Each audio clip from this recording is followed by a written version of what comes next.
Prontinho. Passeio de Joana. Eu me distraio muito, disse Joana a Otávio.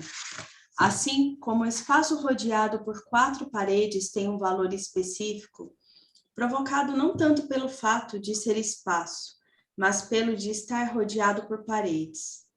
Otávio transformava em alguma coisa que não era ela, mas ele mesmo, e que Joana recebia por piedade de ambos, porque os dois eram incapazes de se libertar pelo amor, porque aceitava sucumbir ao próprio medo de sofrer, sua incapacidade de conduzir-se além da fronteira da revolta.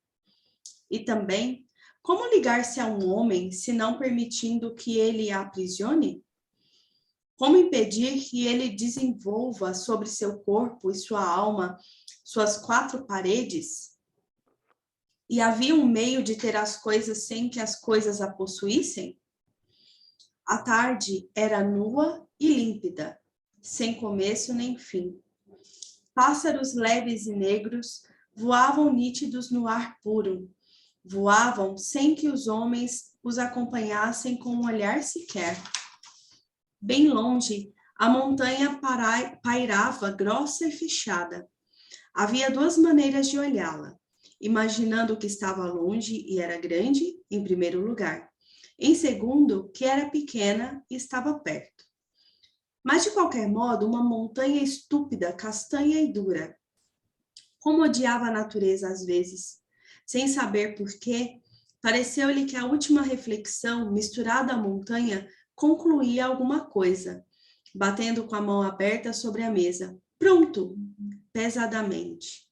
Aquilo cinzento e verde, estendido dentro de Joana como um corpo preguiçoso, magro e áspero, bem dentro dela, inteiramente seco, como um sorriso sem saliva, como olhos sem sono e enervados. Aquilo confirmava-se diante da montanha parada. O que não conseguiria pegar com a mão estava agora glorioso e alto e livre, e era inútil tentar resumir. Ar puro, tarde de verão. Porque havia seguramente mais do que isso. Uma vitória inútil sobre as árvores folhudas, um sem que fazer de todas as coisas. Ó Deus, isso sim, isso. Se existisse Deus, é que ele teria desertado daquele mundo subitamente, excessivamente limpo, como uma casa ao sábado, quieta, sem poeira, cheirando a sabão. Joana sorriu, porque uma casa encerada e limpa deixava-a perdida como num mosteiro, desolada, vagando pelos corredores? E muitas coisas que observava ainda. Assim, se suportava o gelo sobre o fígado. Era atravessada por sensações longínquas e agudas, por ideias luminosas e rápidas. E se então tivesse que falar, diria, sublime, com as mãos estendidas para a frente, talvez os olhos cerrados. Então eu me distraio muito, repetiu. Sentiu-se um galho seco espetado no ar.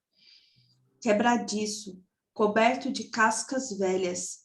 Talvez estivesse com sede, mas não havia água por ali perto. E, sobretudo, a certeza asfixiante de que se um homem a abraçasse naquele momento, sentiria não a doçura macia nos nervos, mas o sumo de limão ardendo sobre eles. O corpo como madeira próxima do fogo, vergada, estalante, seca.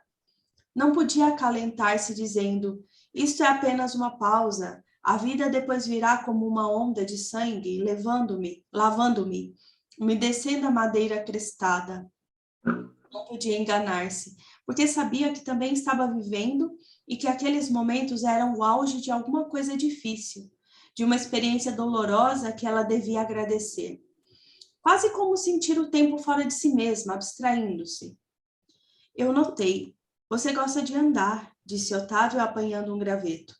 Aliás, você já gostava mesmo antes de casarmos. Sim, muito, respondeu. Poderia dar-lhe um pensamento qualquer e então criaria uma nova relação entre ambos. Isso é o que mais lhe agradava junto das pessoas. Ela não era obrigada a seguir o passado. e com uma palavra podia inventar um caminho de vida. Se dissesse, estou no 3º mês de gravidez, pronto. Entre ambos viveria alguma coisa.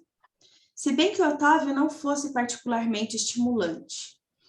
Com ele, a possibilidade mais próxima era de ligar-se ao que já acontecera. Mesmo assim, sob o seu olhar, me poupe, me poupe. Ela abria a mão de quando em quando e deixava um passarinho subitamente voar. Às vezes, no entanto, talvez pela qualidade do que dizia, nenhuma ponte se criava entre eles, e pelo contrário, nascia um intervalo. Otávio, dizia-lhe ela de repente, você já pensou que um único ponto sem dimensões, é o máximo de solidão? Um ponto não pode contar nem consigo mesmo. Foi, não foi, está fora de si. Como se ela tivesse jogado uma brasa ao marido, a frase pulava de um lado para o outro, escapulia-lhe das mãos, até que ele se livrasse dela com outra frase, fria como cinza, cinza para cobrir o intervalo. Está chovendo, estou com fome, o dia está belo. Talvez porque ela não soubesse brincar, mas ela o amava, aquele seu jeito de apanhar gravetos. Aspirou o ar morno e claro da tarde, e o que nela pedia água restava tenso e rígido, como quem espera de olhos vedados pelo tiro. A noite veio e ela continuou a respirar no mesmo ritmo estéril. Mas quando a madrugada clareou, o quarto docemente, as coisas saíram frescas das sombras. Ela sentiu a nova manhã insinuando-se entre os lençóis e abriu os olhos. Sentou-se sobre a cama. Dentro de si, era como se não houvesse a morte, como se o amor pudesse fundi-la, como se a eternidade fosse a renovação. Passo. A tia. A viagem era longa e das moitas longínquas vinha um cheiro frio de mato molhado. Era muito cedo de manhã e Joana mal tivera tempo de lavar o rosto. A empregada, ao seu lado, distraía-se, soletrando os anúncios do bonde. Joana encostara a têmpora direita no banco e deixava-se atordoar pelo doce ruído das rodas, transmitido sonolentamente pela madeira. O chão corria sob seus pés, sob seus olhos baixos, célere, cinzento, raiado de listas velozes e fugazes. Se abrisse os olhos, enxergaria cada pedra, acabaria com o mistério. Mas entrefechava-os e parecia-lhe que o bonde corria mais e que se tornava mais forte o vento salgado e fresco do nascer do dia. Tomara o café com um bolo escuro, gosto de vinho e de barata, que lhe tinham feito comer com tanta ternura e piedade que ela se envergonhara de recusar. Agora pesava-lhe no estômago e dava-lhe uma tristeza de corpo que se juntava àquela outra tristeza, uma coisa imóvel, atrás da cortina, com que dormira e acordara. Essa areia, afundando, mata um cristão, resmungou a empregada. Atravessou a extensão de areia que levava à casa da tia, prenunciando a praia. Debaixo dos grãos nasciam ervas magras e escuras, que se retorciam asperamente à superfície da brancura fofa. A ventania vinha do mar invisível, trazia sal, areia, o barulho cansado das águas, embaraçava as saias entre as pernas, lambendo furiosamente a pele da menina e da mulher. Que ódio, disse entre dentes a criada. Uma rajada mais forte levantou-lhe a saia até o rosto, deixou nuas suas coxas escuras e musculosas. Os coqueiros se retorciam desesperados e a claridade, a um tempo velada e violenta, se refletia no areal e no céu, sem que o sol se tivesse mostrado ainda. Meu Deus, o que acontecerá com as coisas? Tudo gritava, não, não. A casa da tia era um refúgio onde o vento e a luz não entravam. A mulher sentou-se com um suspiro na sombria sala de espera, onde, entre os móveis pesados e escuros, brilhavam levemente os sorrisos dos homens emoldurados. Joana continuou de pé, mal respirando aquele cheiro morno que, após a maresia forte, vinha doce e parado, mofo e chá com açúcar. A porta para o interior da casa abriu-se finalmente e sua tia, com um robe de flores grandes, precipitou-se sobre ela. Antes que pudesse fazer qualquer movimento de defesa, Joana foi sepultada entre aquelas duas massas de carne macia e quente que tremiam com os soluços. De lá de dentro da escuridão, como se ouvisse através de um travesseiro, escutou as lágrimas. Pobre da orfanzinha. Sentiu o rosto violentamente afastado do peito da tia por suas mãos gordas e por ela foi observado durante um segundo. A tia passava de um movimento para o outro, sem transição, em quedas rápidas e bruscas. Nova onda de choro rebentou no seu corpo, e Joana recebeu beijos angustiados pelos olhos, pela boca, pelo pescoço. A língua e a boca da tia eram moles e mornas, como as de um cachorro. Joana fechou os olhos um instante, engoliu o enjoo e o bolo escuro que lhe subiam do estômago com arrepios por todo o corpo. A tia tirou um lenço grande e amarrotado, assoou o nariz. A empregada continuava sentada, observando os quadros, as pernas largadas, a boca aberta. Os seios da tia eram profundos, podia-se meter a mão como dentro de um saco e de lá retirar uma surpresa, um bicho, uma caixa, quem sabe o quê. Aos soluços, eles cresciam, e de dentro da casa veio um cheiro de feijão misturado com alho. Em alguma parte, certamente, alguém beberia grandes goles de azeite. Os seios da tia podiam sepultar uma pessoa. Me deixe, gritou Joana agudamente, batendo o pé no chão, os olhos dilatados, o corpo tremendo. A tia apoiou-se no piano tonta. A criada disse, deixe mesmo, ela está, mas é cansada. Joana ofegava, o rosto branco.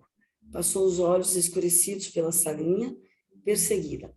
As paredes eram grossas, ela estava presa. Um homem no quadro olhava de dentro dos bigodes e os seios da tia podiam derramar-se sobre ela, em gordura dissolvida. Empurrou a porta pesada e fugiu.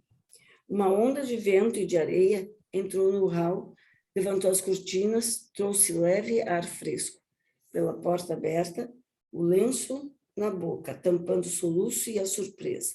O terrível desapontamento. A tia viu, por alguns momentos, as pernas magras e descobertas da sobrinha correrem entre o céu e a terra, até desaparecerem rumo à praia. Passo.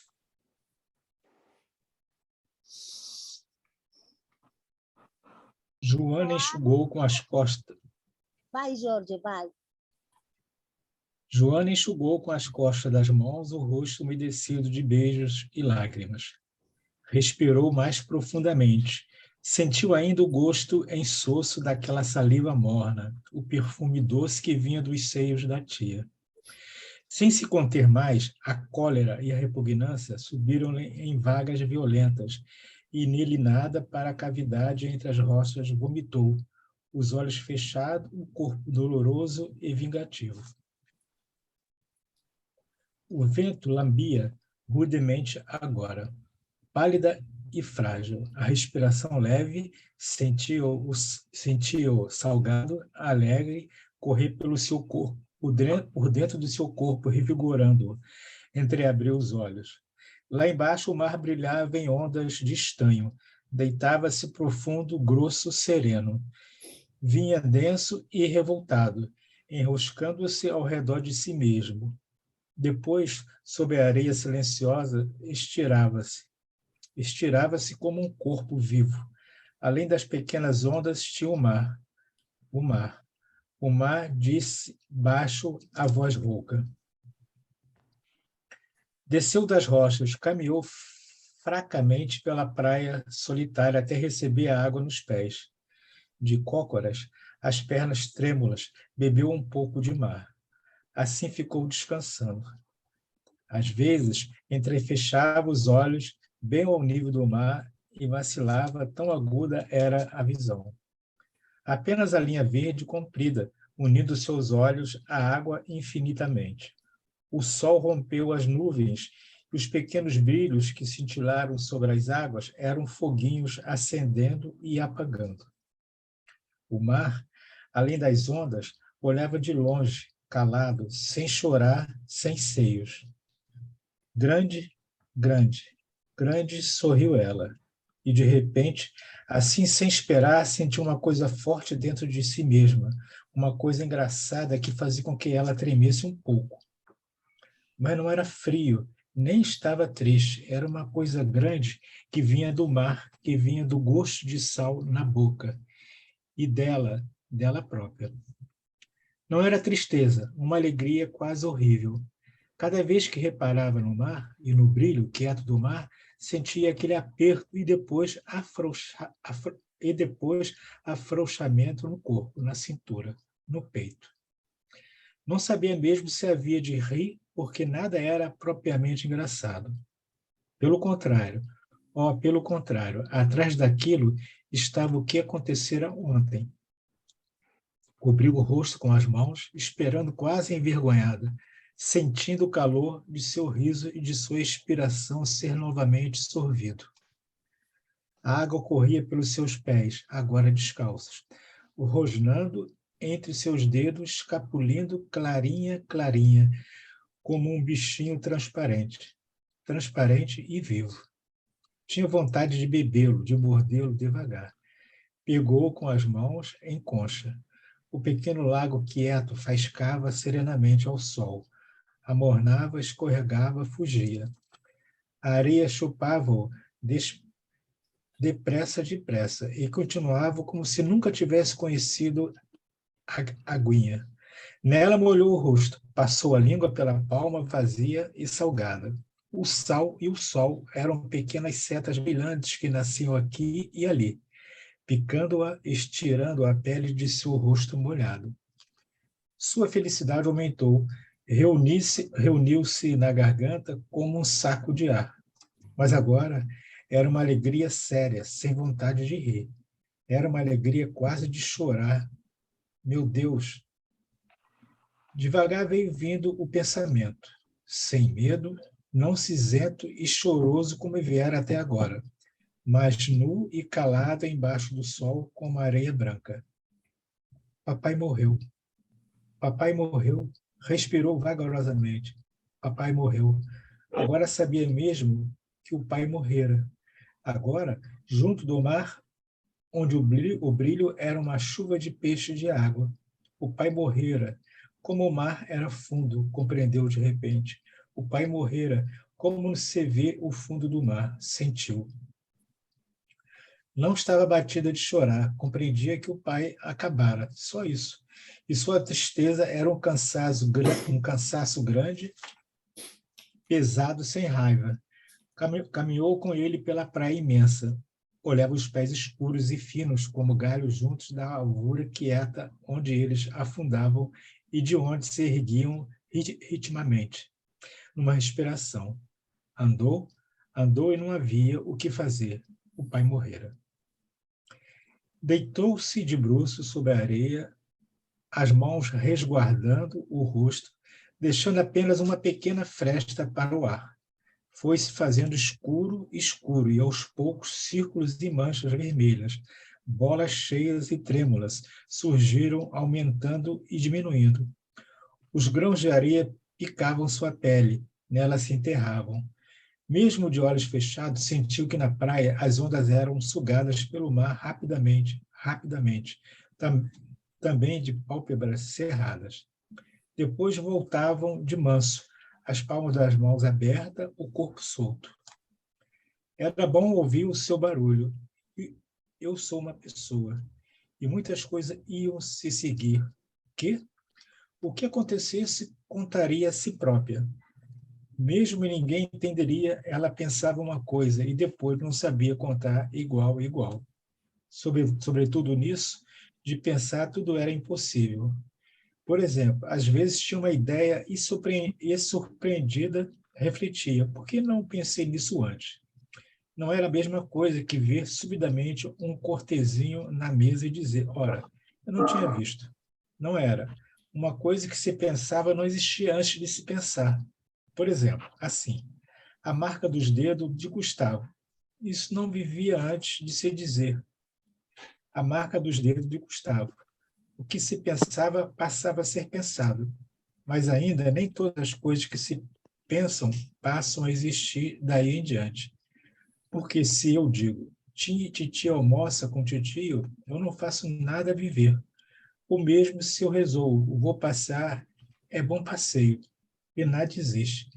Mas eu digo, por exemplo, flores em cima do túmulo. Pronto, eis uma coisa que não existia antes de eu pensar. Flores em cima do túmulo.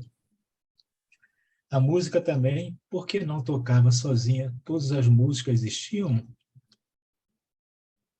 Ela olhava o piano aberto, as músicas lá estavam contidas. Seus olhos se alargavam, escurecido, misterioso, tudo. Passo. Foi então que começou a mentir.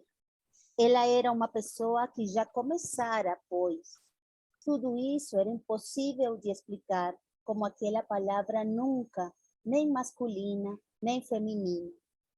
Mas mesmo assim, ela não sabia quando dizer sim? Sabia. Ou ela sabia cada vez mais. Por exemplo, o mar. O mar era muito. Tinha vontade de afundar na areia pensando nele. Ou, se não, de abrir bem os olhos, ficar olhando, mas depois não achava para que olhar. Na casa da tia, certamente lhe dariam doces nos primeiros dias. Tomaria banho na banheira azul e branca, uma vez que ia morar na casa. E todas as noites, quando ficasse escuro, ela vestiria a camisola, iria dormir. De manhã, café com leite e biscoitos. A tia sempre fazia biscoitos grandes, mas sem sal, como uma pessoa de preto olhando pelo bonde. Ela molharia o biscoito no mar antes de comer.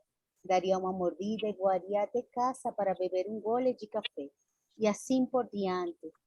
Depois brincaria no quintal onde havia paus e garrafas, mas sobretudo aquele galinheiro velho sem galinhas. O cheiro era de cal e de porcarias e de coisas secando, mas podia-se ficar lá dentro sentada, bem junto do chão, vendo a terra formada de tantos pedaços que doía a cabeça de uma pessoa pensar em quantos.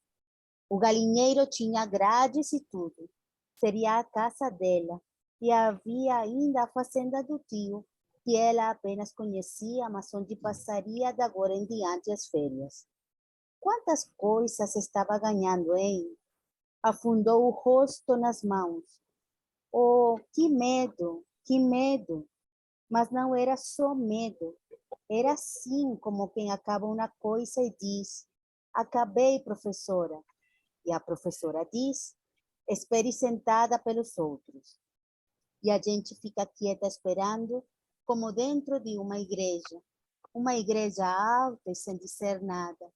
Os santos finos e delicados. Quando a gente toca, são frios, frios e divinos, e nada diz nada. Oh, o medo, o medo.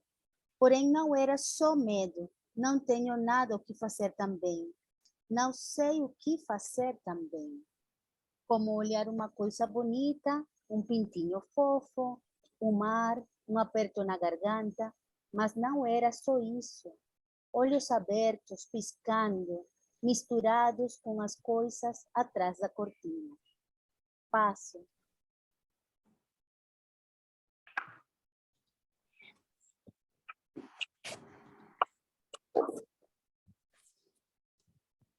Pegar aqui. Alegrias de Joana. A liberdade que às vezes sentia não vinha de reflexões nítidas, mas de um estado como feito de percepções por demais orgânicas para serem formuladas em pensamentos. Às vezes, no fundo da sensação tremulava uma ideia que lhe dava leve consciência de sua espécie e de sua cor.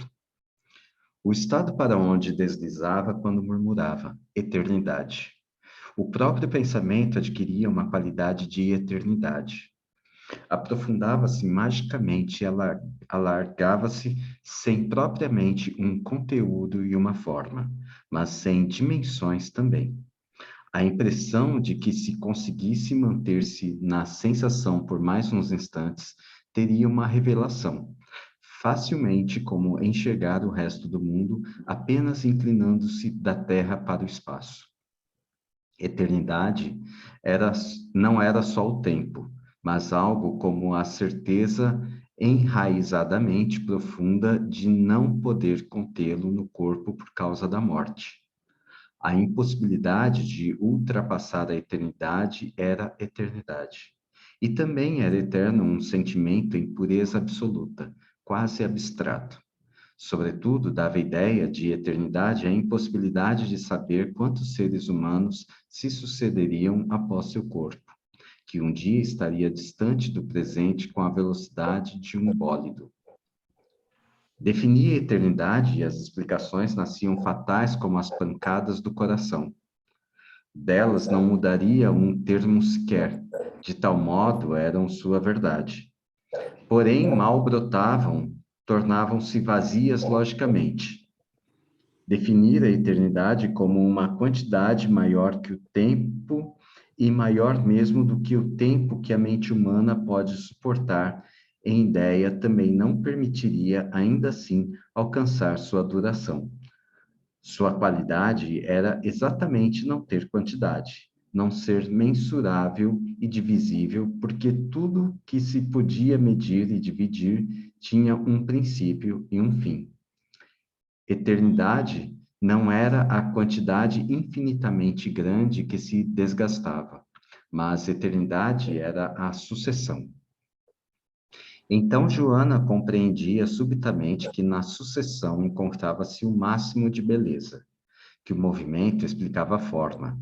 Era tão alto e puro gritar: o movimento explica a forma. E na sucessão também se encontrava a dor, porque o corpo era mais lento que o movimento de continuidade ininterrupta.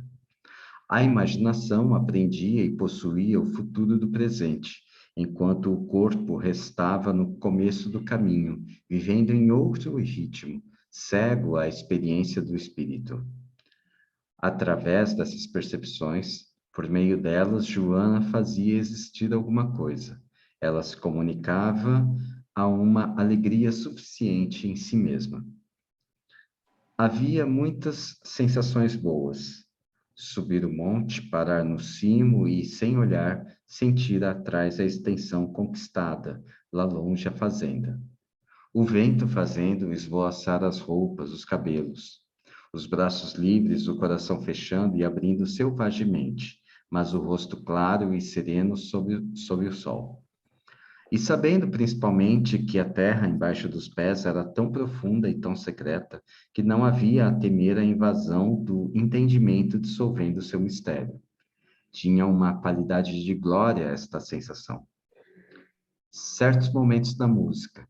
A música era da categoria do pensamento. Ambos vibravam no mesmo movimento e espécie. Da mesma qualidade do pensamento tão íntimo que, ao ouvi-la, este se revelava. Do pensamento tão íntimo que, ouvindo alguém repetir as ligeiras nuances dos sons, Joana se surpreendia como se fora invadida e espalhada. Deixava até de sentir a harmonia quando esta se popularizava, então não era mais sua. Ou mesmo quando a escutava várias vezes, o que destruía a semelhança, porque seu pensamento jamais se repetia, enquanto a música podia se renovar igual a si própria. O pensamento só era igual à música se criando. Joana não se identificava profundamente com todos os sons, só com aqueles puros, onde o que amava não era trágico nem cômico. Havia muita coisa a ver também. Certos instantes de ver valiam como flores sobre o túmulo. O que se via passava a existir. No entanto, Joana não esperava a visão num milagre nem anunciada pelo anjo Gabriel. Surpreendia mesmo no que já enxergara, mas subitamente, vendo pela primeira vez, subitamente compreendendo que aquilo vivia sempre, assim um cão latindo, recortado contra o céu. Isso era isolado, não precisava de mais nada para se explicar. Uma porta aberta a balançar para lá, para cá, rangendo no silêncio de uma tarde. E, de repente, sim, ali estava a coisa verdadeira. Um retrato antigo de alguém que não se conhece e nunca se reconhecerá, porque o retrato é antigo ou porque o retratado tornou-se pó. Esta, sem intenção modesta, provocava nela um momento quieto e bom. Também um mastro sem bandeira, ereto e mudo, fincado num dia de verão, rosto e corpo cegos. Para se ter uma visão, a coisa não precisava ser triste ou alegre ou se manifestar. Bastava existir, de preferência parada e silenciosa, para nela se sentir a marca. Por Deus, a marca da existência. Mas isso não deveria ser buscado, uma vez que tudo o que existia forçosamente existia. É que a visão consistia em surpreender o símbolo das coisas nas próprias coisas. As descobertas vinham confusas, mas daí também nascia certa graça, como esclarecer a si própria, por exemplo, que linhas agudas e compridas tinham claramente a marca. Eram finas e magras. Em dado momento, paravam tão linhas, tão no mesmo estado como no começo. Interrompidas, sempre interrompidas, não porque terminassem, mas porque ninguém podia levá-las a um fim. Os círculos eram mais perfeitos, menos trágicos, e não a tocavam bastante. Círculo era trabalho de homem, acabado antes da morte, e nem Deus completá-lo-ia melhor, enquanto linhas retas, finas, soltas, eram como pensamentos. Outras confusões ainda. Assim, lembrava-se de Joana, menina diante do mar, a paz que vinha dos olhos do boi, a paz que vinha do corpo deitado do mar, do ventre profundo do mar, do gato endurecido sobre a calçada. Tudo é um, entoara. A confusão estava no entrelaçamento do mar, do gato, do boi com ela mesma. A confusão vinha também de que não sabia se a entrada tudo é um, ainda em pequena, diante do mar, ou depois relembrando. No entanto, a confusão não trazia apenas graça, mas a realidade mesma. Parecia-lhe que se ordenasse e explicasse claramente o que sentira, teria destruído a essência de tudo é um.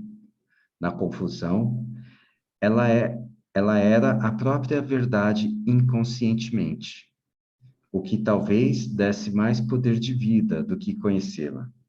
A essa verdade que, mesmo revelada, Joana não poderia usar porque não formava o seu caule, mas a raiz, prendendo seu corpo a tudo o que não era mais seu, imponderável, impalpável. Passo.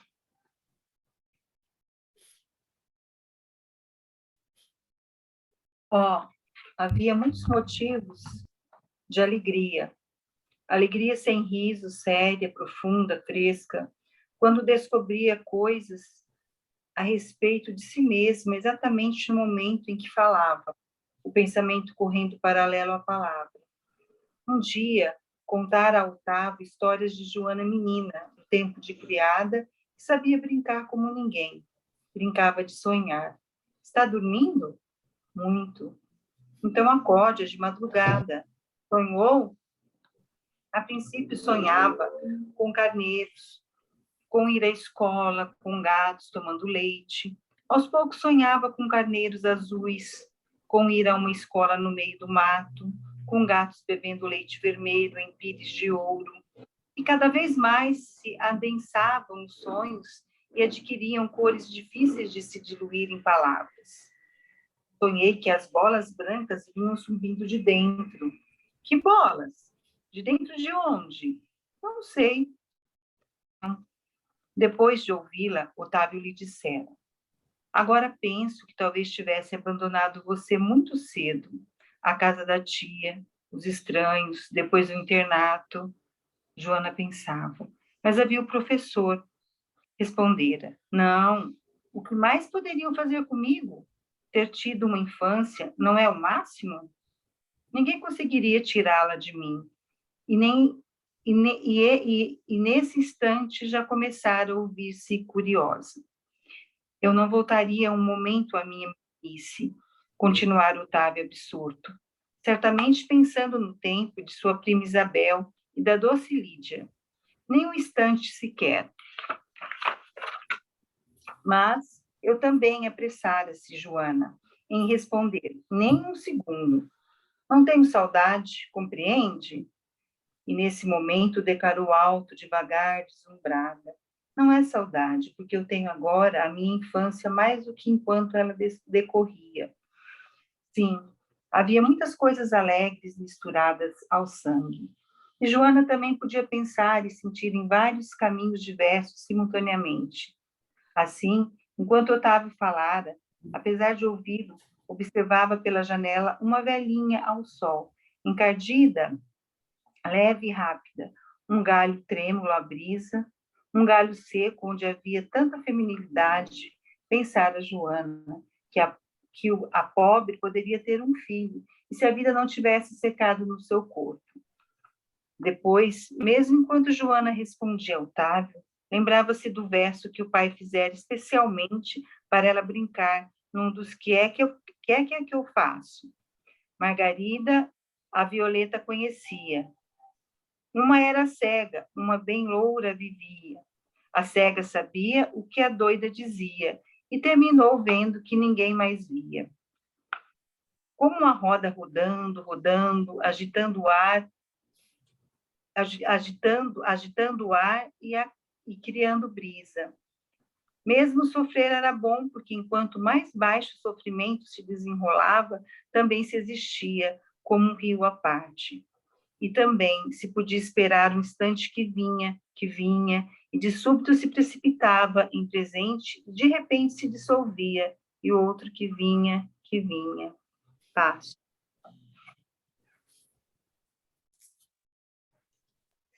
O banho. No momento em que a tia foi pagar a compra, Joana tirou o livro e meteu cuidadosamente entre os outros, embaixo do braço. A tia empalideceu. Na rua, a mulher buscou as palavras com cuidado. Joana, Joana, eu vi. Joana lançou-lhe um olhar rápido, continuou silenciosa. Mas você não diz nada? Não se conteve a tia, a voz chorosa.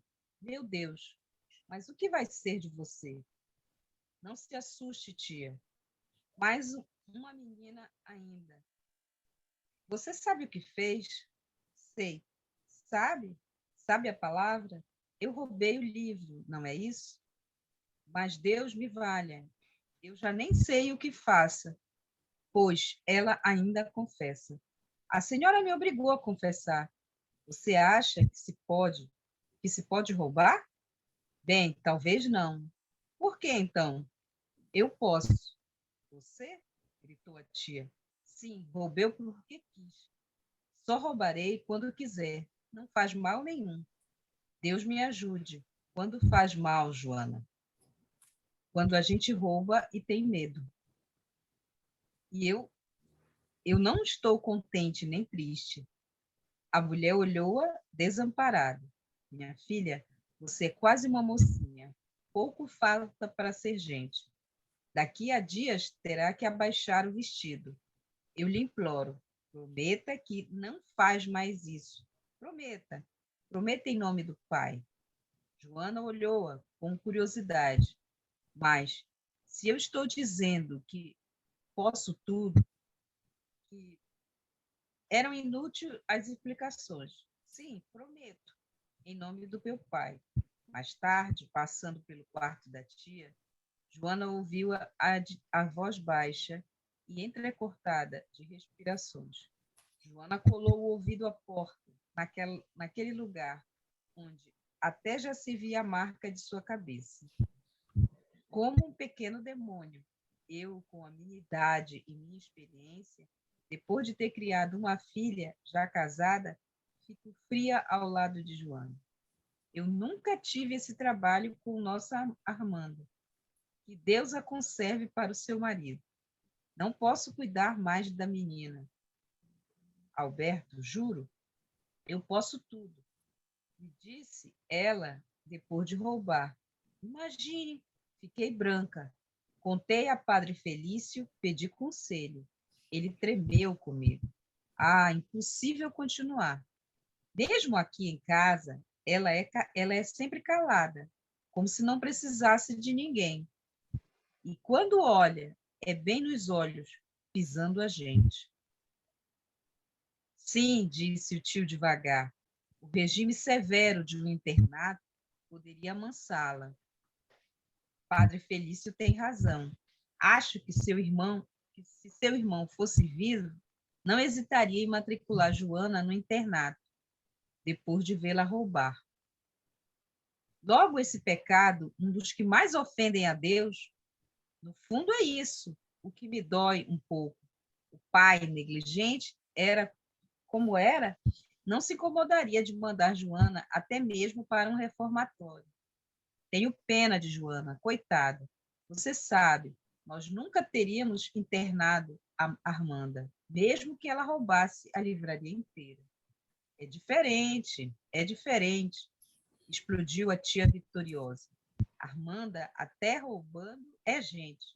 Essa menina não se tem, não se tem que, não se tem que ter pena nesse caso. Não se tem que ter pena nesse caso, Alberto.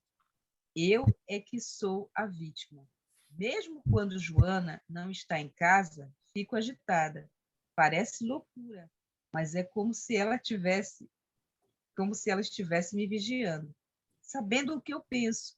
Às vezes estou rindo e paro no meio, gelada. Daqui a pouco, na minha própria casa, no meu lar, onde criei minha filha, terei que pedir desculpas. Não sei de que essa guria. É uma víbora fria, Alberto. Nela não há amor nem gratidão. Inútil gostar dela, inútil fazer-lhe bem. Eu sinto que essa menina é capaz de matar uma pessoa. Não diga isso, exclamou o tio assustado. Se o pai de Joana tivesse sido outro, se levantaria agora do túmulo. Me perdoe, fico tonta. E ela ainda quem me faz dizer essas heresias. É um bicho estranho, Alberto, sem amigos e sem Deus.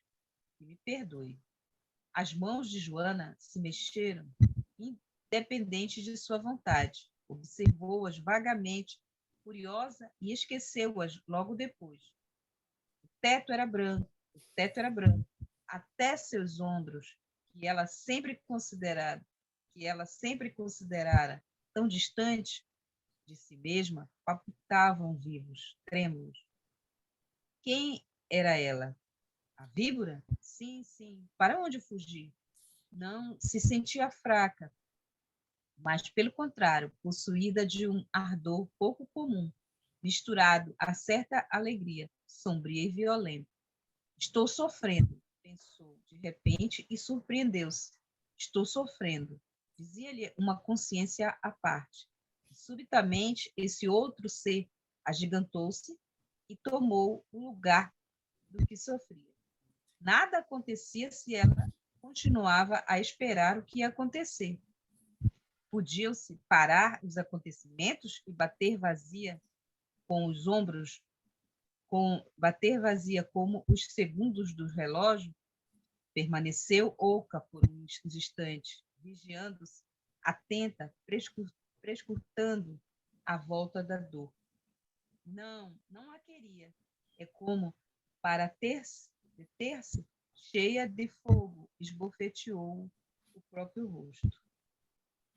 Fugiu mais uma vez para o professor, que não sabia ainda que ela era uma víbora. O professor admitia de novo, milagrosamente. E milagrosamente ele penetrava no mundo penumbroso de Joana, e lá se movia de leve, delicadamente. Não é valer mais para os outros.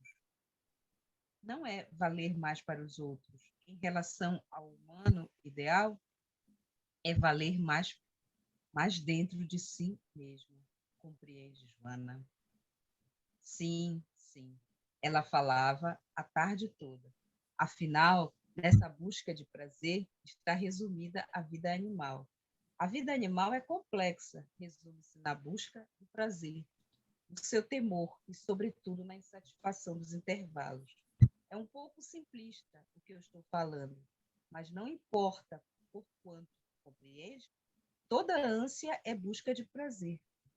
Todo remorso, piedade, bondade é o seu temor. Todo desespero e as buscas de outros caminhos são a insatisfação. Eis aí um resumo, se você quer. Compreende? Vamos aqui? É isso, gente. 5 para as 8, não, 4 para as 8.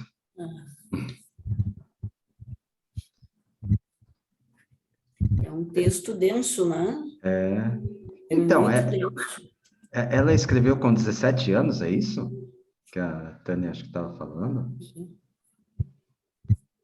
É o primeiro livro dela, né? O livro de estreia. É o que eu li. Caramba. Jesus. É o que eu pensei também. É uma linguagem tão, né, comparando, né? Comparando com o Mário de Andrade, né? O Mário de Andrade surpreende pelo vocábulo, né? Então, a diversidade do vocabulário do Mário de Andrade é muito grande, né?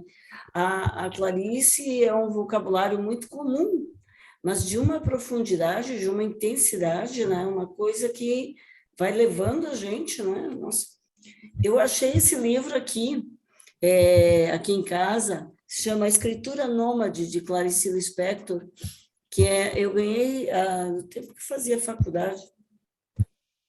E é muito interessante, porque ele estuda, né, várias questões aqui da obra dela, mas sob o ponto de vista da filosofia, né, e é bastante...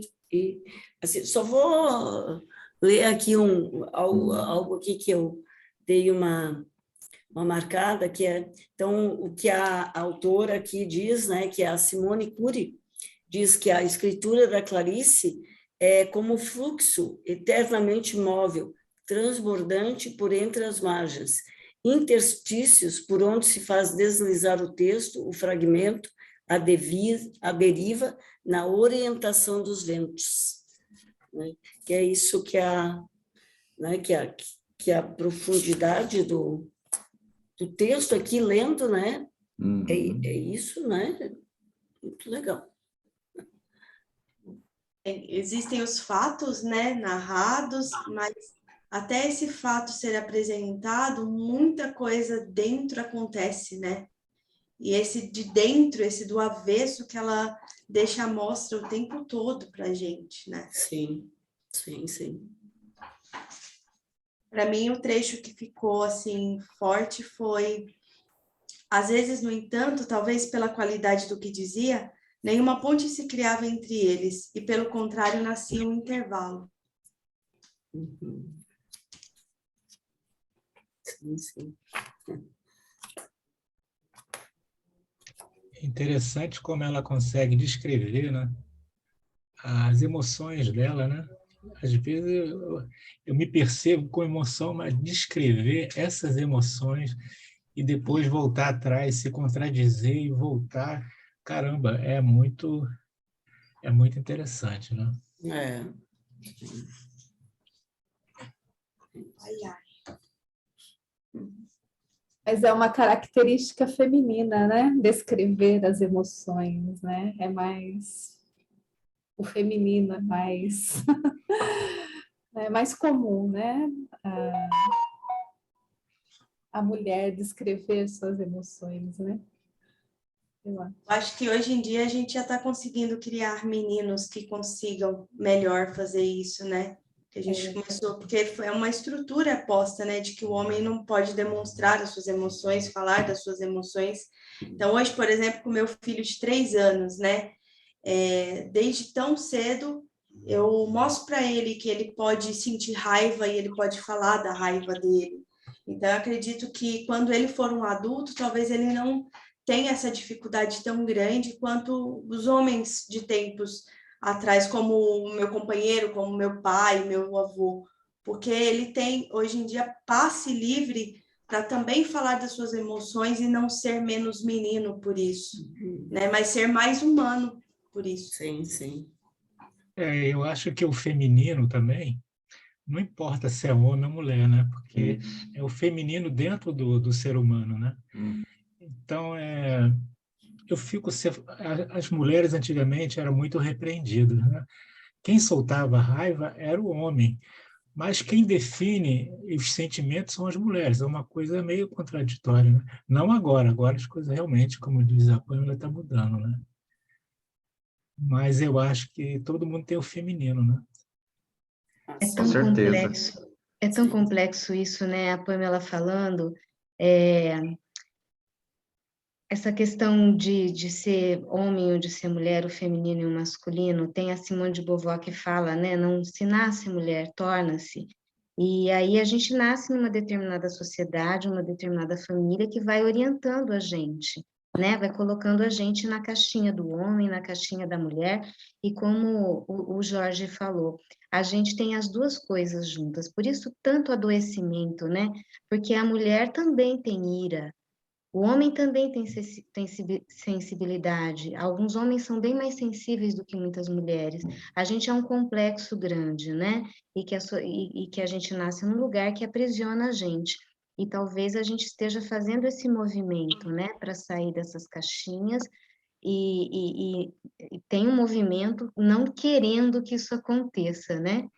Porque as pessoas são tão diversas, tão diversas, tão diversas, e parece que e isso amedronta, né? Isso amedronta, porque isso é livre demais, é muita liberdade. Acho que ninguém aguenta, né? Uma sociedade não aguenta tanta liberdade. Sei lá. É Pois Clarice que nos socorra. Engraçado. Esse livro, o nome Perto do Coração Selvagem, eu acho que a Clarice está demonstrando que não se deixou se prender, né? O título já diz, eu acho isso, né? Ela roubando é ótimo, né? Ela já roubando o livro, assim, tão jovem. É a Joana. Ela pode tudo, né? Tô roubando, e daí? Muito bom. Interessante. É interessante essa ideia de roubar o livro, né? Depois, muitos anos depois dessa publicação, existe um livro chamado, né, A Menina que Roubava os Livros, né? Olha que interessante, né? E aí a Clarice, né, antes dessa ideia, né, ela já trouxe a ideia. Não, essa ela era vidente. Eu peguei um trecho que ela fala assim, que antes de ler e escrever, eu já inventava, né? Eu já fabulava. Então, assim, como que ela flui com as palavras, né? Como é bonito isso. Eu acho que é um dom mesmo, né? Tudo bem que você vai aprendendo algumas técnicas, mas, assim, tem pessoas que têm... eu acho tão bonito essa leitura dela, que vai, né? Flui, é fluindo, né? É muito bonito. Só ler um pedacinho aqui que ela fala assim, ó, antes de aprender a ler e escrever, eu já fabulava. Inventei junto com uma amiga minha, muito passiva, uma história que nunca terminava, porque quando eu dizia, então todos estão mortos, ela replicava, não estão mortos assim, e a história continuava, né? Então, assim, a imaginação criativa, né? como a Sim. imaginação vai criando e, enfim, leva a gente assim, né? Sai do real aqui, né? Eu acho que é belo, né? Verdadeira, muito lindo. Francis? Não, o que é porque eu estou tentando, eu já desisti da palavra, gente, assim, é muito difícil por vezes, de verdade, porque você de repente tem imagens ou alguma coisa um pouco maior. Por exemplo, da leitura de hoje, a descrição dos seios é uma coisa maluquíssima, né? Quase que, nossa, e é muito difícil não visualizar, mas eu fiquei com duas imagens também muito bonitas. Uma era quando ela descreve o brilho do sol sobre o mar, né? Ela diz: o sol rompeu as nuvens e os pequenos brilhos que cintilaram sobre as águas eram foguinhos acendendo e apagando, né? É belíssima essa imagem e ela tem um talento realmente incrível, porque ela coloca uma imagem e ela não a abandona.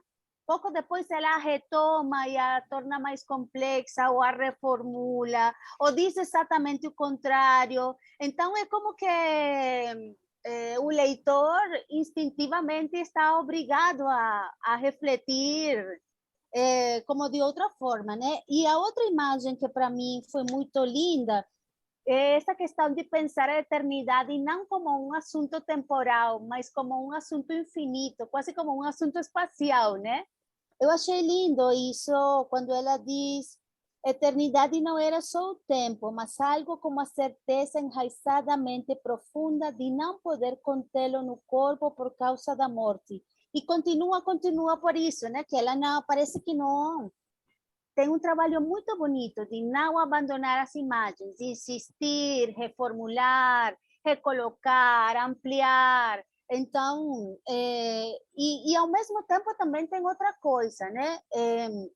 Que eu acho que extrapola um pouquinho, porque eu sou mãe de menino, então eu também ando um pouco na vida nesse trabalho de que esses meninos, eu já não sei se é pandemia ou 2.0, geração sei lá qual, mas ando um pouco nesse trabalho dele exprimir um pouco as suas emoções de uma forma distinta às gerações que precederam a gente, né?